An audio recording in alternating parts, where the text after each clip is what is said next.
Thousands of Canadians have died because of the opioid crisis. For the first time in 40 years, according to StatsCan, our life expectancy has stalled, and StatsCan attributes that to the opioid crisis. It's a public health crisis, a national public health crisis. This bill deletes the possession offense completely from the CDSA, not trafficking, not producing, but the people who need our help. We should treat patients and not as criminals, and the bill's focus is fundamentally to end stigma. Canada's public health efforts highlight the importance of ending the stigma that surrounds people who use drugs. But of course, Mr. Speaker, the criminal sanction is the primary stigma in our society. Decriminalization in other countries has increased the number of people seeking treatment by 60%, and it's supported here in Canada by the Canadian Mental Health Association, the Canadian Public Health Association, and public health experts across our country. Mr. Speaker, this bill, if passed, would save lives. Good job. Mr. Speaker, we need to treat drug use as a health issue in the context of the opioid crisis if we want to save lives.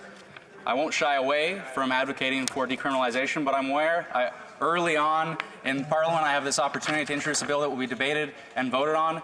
And in the context of the opioid crisis that is taking so many lives, I want to make sure that a measure is passed, becomes law, improves our laws, and will help Canadians in need. To that end, while this bill won't decriminalize drugs, it will ensure that there is an evidence-based diversion framework, a principles-based framework built on public health principles in our national drug strategy and principles embraced and adopted at the United Nations and the World Health Organization.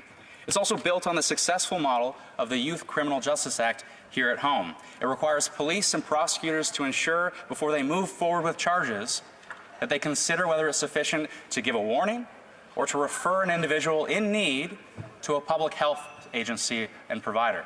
Again, the evidence from the Youth Criminal Justice Act is clear. We will alleviate unfairness in the criminal justice system. We will help people in need. We will, Mr. Speaker, save lives. Great job. Mr. Erskine-Smith, seconded by Ms. Zerwitz.